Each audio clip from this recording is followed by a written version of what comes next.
Hi there. Thanks for watching this episode of STEM Stories. We're a podcast that interviews women in STEM that have made the jump from academia into industry, and we're sharing unique stories and perspectives that aren't talked about enough. In this episode, we sat down with Heather, the founder of Let's Go Geo. Using her geology background, Heather records YouTube videos that brings the field and nature to her 20,000 subscribers. She teaches her viewers about how crystals form, rock types, and showcases her adventures on her field explorations.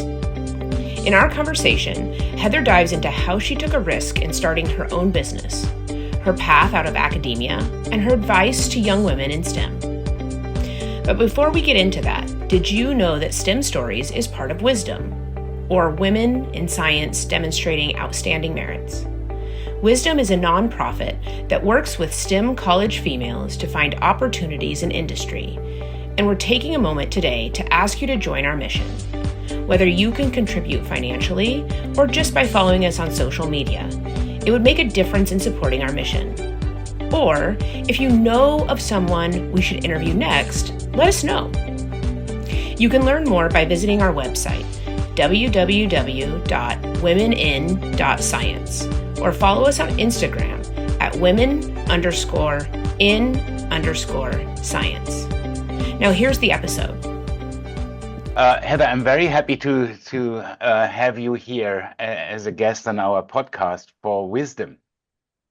Yeah. And Wisdom stands for Women in Science Demonstrating Outstanding Merits. We are a nonprofit organization really supporting women to make the move, that's our niche, from academia into industry, because there's a huge shortage of women in the STEM fields in industry, as there is a huge shortage of talent in the STEM fields in general. So with every person we can help to make the transition easier and smoother, we help industry to be more successful, and therefore research and science in general. And that's what we love to do. And on this podcast here, I'm talking to women who are real role models, trailblazers, and you are a trailblazer, literally, and let's come to this in a second.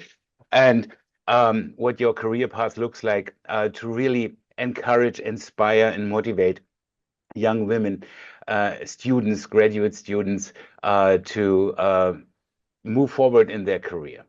And Heather, it's really exciting to talk to you. You found us as Wisdom through our website, and that's for me an opportunity to refer to our website, that is womenin.science. So it's not .com, it's .science, womenin.science. There you can find everything, like inspiring stories like the one that we are going to talk about yourself. And this is unique from the backdrop. That's a real background. I love to see that. It's inspiring. You are doing exciting work with your Let's Go Geo YouTube channel, and I'm sure we are talking about this. And let us know a little bit what you are doing currently, and then we roll it back a little bit. Where do you come from? How did you make this career, and what inspired you, and what might have been some obstacles? But where are you today? Let's start with that. It looks like a nice desert somewhere. Yeah. Well, thanks for having me. Today I'm in California. As you can see, I am in the mountains.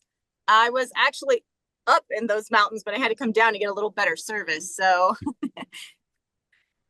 Wow. It's a little bit desert, but if you go up there, it gets a little colder.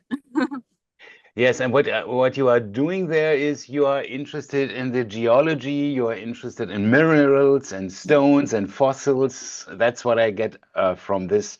And everybody should go to the Let's Go Geo channel. It really is exciting and a lot to learn. But yeah, tell us a little bit what today you are looking for out there.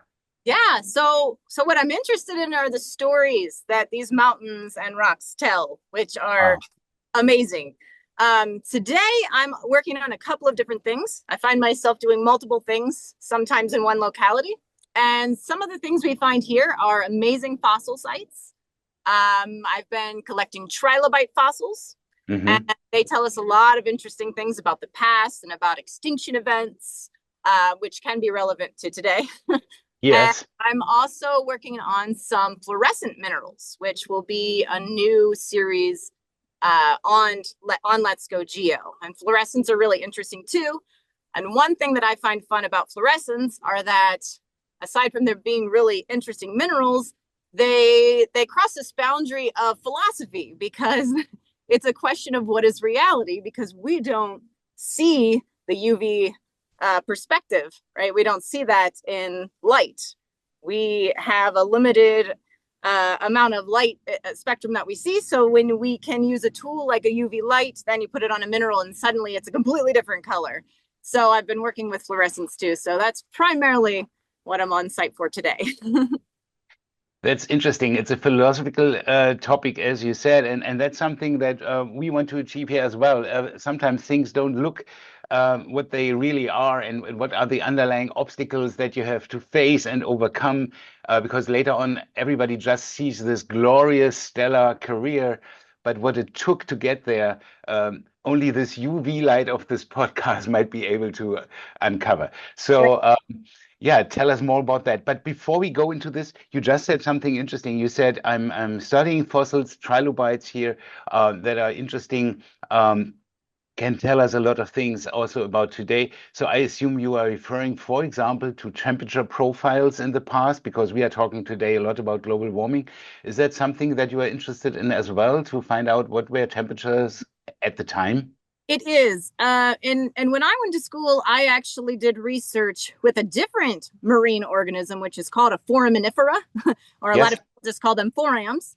And they're quite popular in climate science research because they actually were used tremendously, along with some other small organisms as well, to build those temperature profiles that we now use today to compare and really infer what our actual background changes versus what's actually more unforeseen, unprecedented, and abrupt climate changes today. So, trilobites go a lot further back. So they're not always, it tells us a much bigger picture about Earth's history. But like I said, those forams are even better for more recent history because we can see they're very sensitive to environmental changes. So even the smallest change in salinity or temperature, and you will see an entire genus disappear from the record. So it's a very nice signature. So these marine organisms are really interesting to look at, and especially the ones that leave a strong record. Trilobites do actually leave a lot of exoskeleton, but forams also. These things that shed their skeletons, or that, in the case of forams, they're called tests, but essentially the same thing. They shed a lot of those. So you get a good record, and scientifically, that's what we want, is a strong sample size. So. But that's already very inspiring, because I think a lot of people, when they hear geology, they think, oh my God, that might be boring, just looking at stones. No, it's not. So it's a science, it's the chemistry, it's the physics, but also it's about history, it's about philosophy, as you said, and going into politics as very actual political topics as of today. So people might not think that when they are going into a scientific study, into a very specific niche topic, that this really has so many different aspects to our lives. I'm really excited to hear that. Going back a little bit, you don't originate from California. That's what I learned in a call that we had earlier. Perhaps you can tell us a little bit. I think you spent some time in Carlton, Pennsylvania, but let us know a little bit what your career path, school, university, college, whatever it was, looked like before you came to this desert.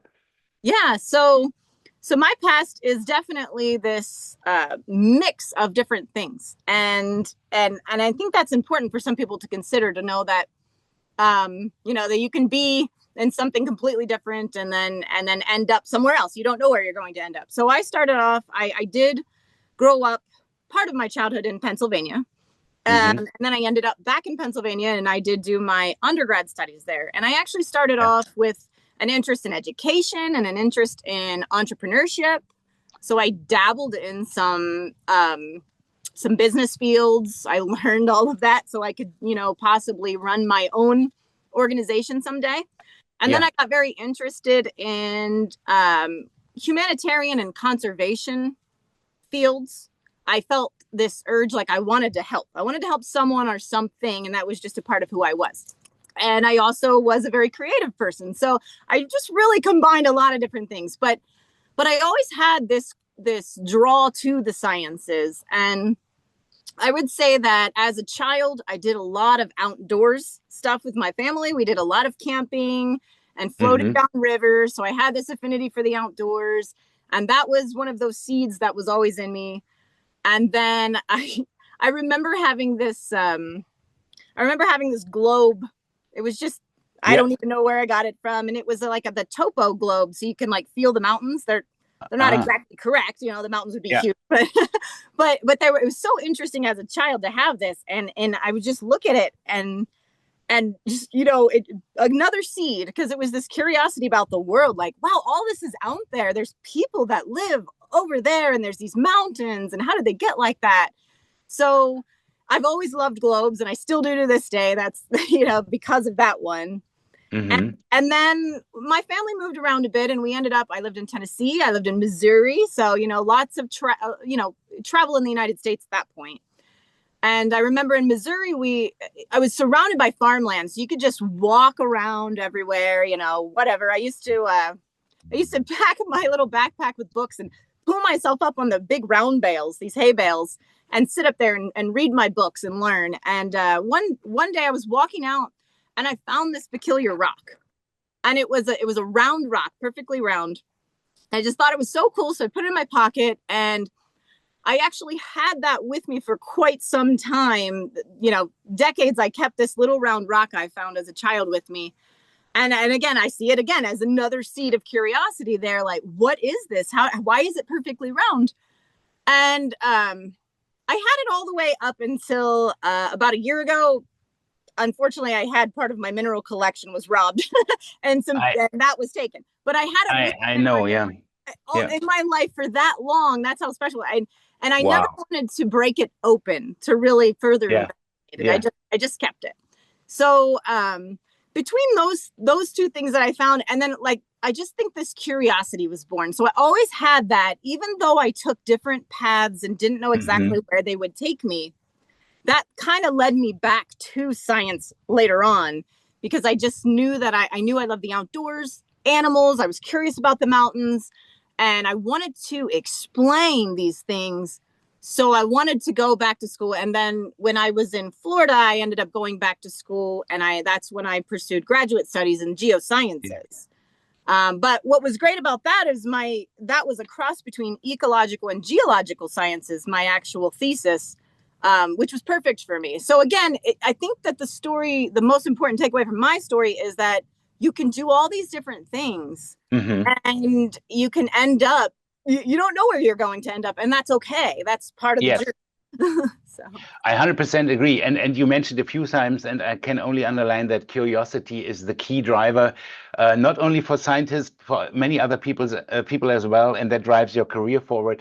And as you said, you have to put all these puzzle pieces together of your interest and have a holistic view then, and then you can make something out of it. And you did something big out of it. So then you came probably to the decision after your thesis, do I stay in academia or do I go into corporate USA? You didn't decide to do that. You started your own thing, and you became entrepreneurial, which is so inspiring. Let us know a little bit how that worked. How did you think that you could make some money being on your own in this geological field? I know a little bit now about your YouTube channel, Patreons, and affiliate links, but let us know a little bit how that worked. Was that very risky? Were you very afraid of making this jump into the unknown? Yeah, absolutely. And that's, So I did think that I would stay in academia at one point, because it does feel safer, and I do enjoy research. And I enjoyed teaching. So I thought, well, that's where I have to be. That puts me in academia. And I thought that I would teach, and that would have to be at university. And I actually did that for some time too. But again, going back to my story, I had this drive in me where I wanted to be in the outdoors. I didn't really want to sit in an office. I wanted to be out here, but how? Because even some of the geological jobs today, more so than in the past, still kind of put you in an office setting. And I didn't know exactly what that would look like, but I started to put together this whole collection of these, like you said, puzzle pieces. This whole past came together. I knew a little bit about internet marketing. I knew a little bit about entrepreneurship. I knew about science, but I also knew about science communication. I liked writing and teaching. So I started putting this all together, and I thought that was actually one of the big things. I thought, when I was in school, the one thing was, when you read something in a book, it doesn't always communicate it when you're talking about things that are really small, things that are really big, and it helps to be in the field. But you can't always constantly be in the field. So I thought, well, maybe I can virtually bring people to the field, and then they will have that experience now that we have this great opportunity. So that's kind of where it was born. That was the idea. And that's when I started sketching out this idea. Hopefully that's not too loud. I can give it a second if it is. There's some jets here that might make some noise. But yeah, I started sketching out this idea of Let's Go Geo. But yes, I was a little afraid to make that jump. There was another jet. Sorry about that. There's military jets here that go over. So I was a little afraid to make that jump, because it is, especially with something like this, when you're doing something on your own, you don't know how successful you'll be. And we probably all have this fear of, of where our success, what level of success we'll reach. So it's a little bit of success, and it's a little bit of having the right income as well. Yeah. But when you do what you're passionate about, I've found that figure it out somehow. And that's my best takeaway from this is, I didn't really know. I did have to make some leaps, and I did have to live really simple and keep my budget low and, figure all that out. But I've never been happier that I pursued something that I actually believed in, and it's taking off, and it still has, hopefully, more mountains to climb. So. And that's, again, a general message. Not only you have to be curious, but you have to be passionate about what you do. And then you automatically, more or less, will become successful in whatever field you are in. Absolutely. And the same holds true for the corporate world and private industry. That's what we encourage people to do as well. And like in each and every other career, whether it's in academia or private industry or as a single entrepreneur, you face some obstacles. What gave you this faith to overcome these? You just mentioned one of them. You were out there and we were burglared. How that's crazy and sad, and I'm sorry for you. So a lot of things got stolen. And did you ever think about changing careers because of obstacles like that coming into your way? Yeah, absolutely. I think it's human to have those moments where you just feel like giving up. There's no guarantee. And especially in something like this, there's no guarantee of success or that it's going to work out. And there's both the physical trying component of this. I have to be in the field.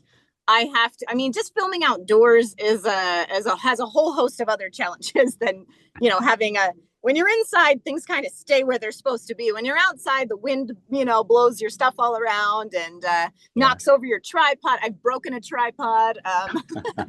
And just hauling water and things like that. So lots of physical challenges, mental challenges, just, the feeling like, is this coming across? Am I actually accomplishing this? Am I actually communicating the messages I want to?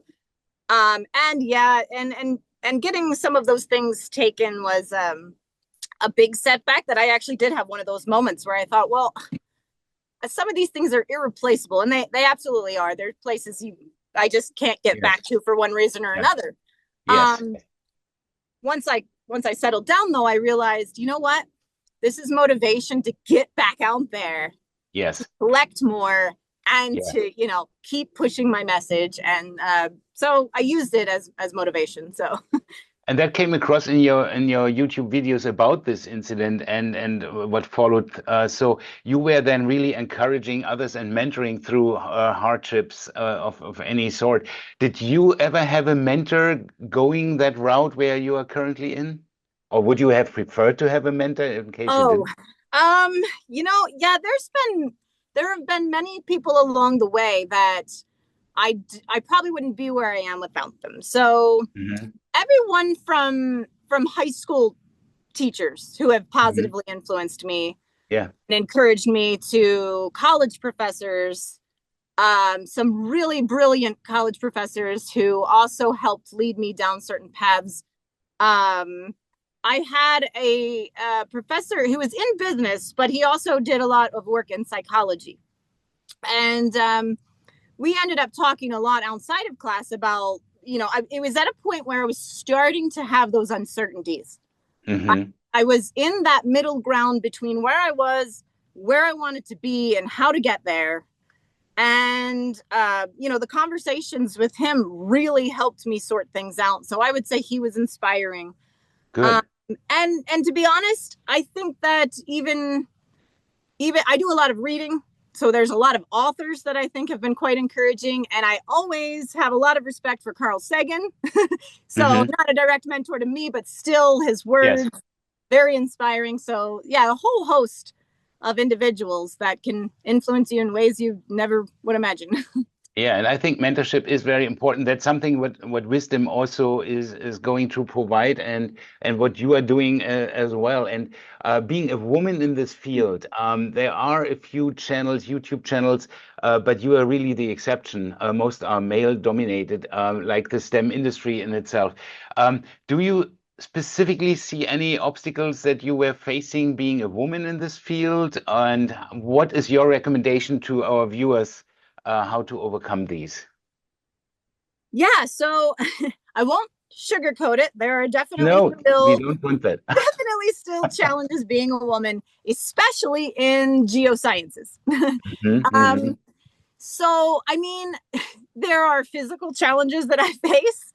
I am a small, short woman. So, I mean, even, I did rock climbing in the past, and you find these challenges of being shorter. That's kind of a debate for climbers. Does shortness actually present a challenge? But to me, it did. Reaching to the next hold maybe was a little different if someone taller made that. So, but jokes aside, there are these real challenges that have been in the industry for a long time, and they still show themselves in certain corners. There are still people that can make you feel like you're maybe inferior. And maybe even that because you're a woman, you're not capable of knowing a lot about this topic, or maybe you're physically, like I said, physically incapable. And in all fairness, there are physical like I said, with that climbing story, there are actual physical, like there might be a burly guy that can swing a sledgehammer a bit better than I can, but I will figure out how to get it done. And I've done plenty of that, as well as, like I said, carrying a bag of heavy rocks up and down the mountain. If I'm by myself and I have to do that, then I have to figure it out. And if that means, taking breaks, fine. But what's interesting is you have to sort of ignore those walls, I'll call them, whether it's people or whether it's your own mind. Sometimes we have imposter syndromes and different things that we, come up with on our own as well. And you have to shelf that and focus on the things. Again, if you're focusing on your passions and you're doing what you love, then that will continue to drive you. If you're doing something that you're not truly passionate about, then it's going to be a lot harder to get up and go do it. So, and to hang on to those people, like we said, that are the mentors, that are the ones that encourages us. And if you just keep going, you find ways. Because again, back to my story, maybe there's a situation where we have a physical challenge. And it's interesting because, again, I use this because it's geosciences and there's a lot of heavy lifting and rock smashing and things like that. So I found that a lot of guys will come into it and they want to use brute force to solve the problem. But it's interesting because as a smaller woman that maybe doesn't have as much muscle, I found that I find intuitive ways, innovative ways to solve the problem that might be different, but it gets the job done. And sometimes it uses less energy. So absolutely. there are ways. Absolutely. That's very well summarized. And looking at you, what you are doing and your personality, I think you are curious, you are creative, as you just described, and you are also caring. And why do I say this? So all these three C's come to my mind when I talk to you, because when I was watching some of your episodes, you are talking also about the collectors and that there is a hidden danger possibly, which is radioactivity. And Mhm. I have to say, I didn't think about that either. Also collecting fossils, collecting stones and rocks from childhood onwards.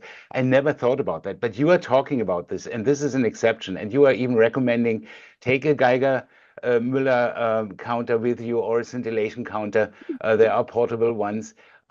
Be sure that you don't inhale the dust of these stones and rocks because they might be radioactive. That for me was very, very impressive. Do you want to say a few words about this caring aspect of yours? Yeah. I think that empathy is an important trait for people as well. And it goes with passion and it goes with curiosity. And when we go through a life and we have all of these components together, I really think it makes for a rather fulfilling life. Because I think that I don't believe it's just me. I think that people want a they want a reason for what they're doing, you know, Hmm. and a lot of times that comes from these deeper you feel like you're doing something, you feel like you're contributing. So I mean, I certainly have that. There's, like I said, there's an element of conservation associated with under the umbrella. Geosciences is a tremendous field. It covers so many different things. People think, oh, just rocks. No, it covers conservation and energy Hmm. usage and how we deal with people as with our fellow humans, and it dabbles on, there's planetary geology, looking at life. We're doing stuff on Mars now. Yeah. And then that comes to me, it wraps back around to philosophy, because then you're sitting there, this little human on a little planet, thinking about what is life, what am I. So, and that's something I really like doing on the Let's Go Geo channel, is instead of just bringing people out here and saying, oh, that's a limestone, got it, Hmm. good. It's more of a story and an adventure, and I go deep into wrapping as many different things as I can into those, and I hope to do that even more, to Yeah. talk about history. What's the history of this place? There's mining history. Why were these people here? What were they Hmm. looking for? Yeah. What's happening now? What are they doing? There's cleanup efforts. What does that tell us about the climate? What does that tell us about what we're doing as humans? I'll mix in the vegetation, the animals. Like, I just like wrapping it all around into this whole story that you can actually, attach to. It has a meaning. Like, why do we care about this? So I think, Heather, these are perfect rounding up words to our podcast today. Having this holistic view, making the transition, being very curious, learn a lot of different things, getting a master's in a certain field, then thinking about becoming an entrepreneur and leaving academia, which was so safe at first, as you said, looking, but you wanted the challenge. So you are a very inspiring, motivating woman, and everybody in our audience should check out your channel, Let's Go Geo. It's really exciting. You can learn a lot and can ask Heather directly questions as well as us. So please also check out our YouTube channel and our website, as I said before, womenin.science. Thank you, Heather, for this opportunity to talk to you out there in the field, which is really exciting and a once in a lifetime opportunity for us, I think. Thank you so much. Have a great day out there. And any final comments from your end, Heather? I'll just, like I said, just pursue passion and curiosity, and have an insatiable curiosity. We're never done. Those are my words of inspiration. Thanks for having me. Thank you, Heather.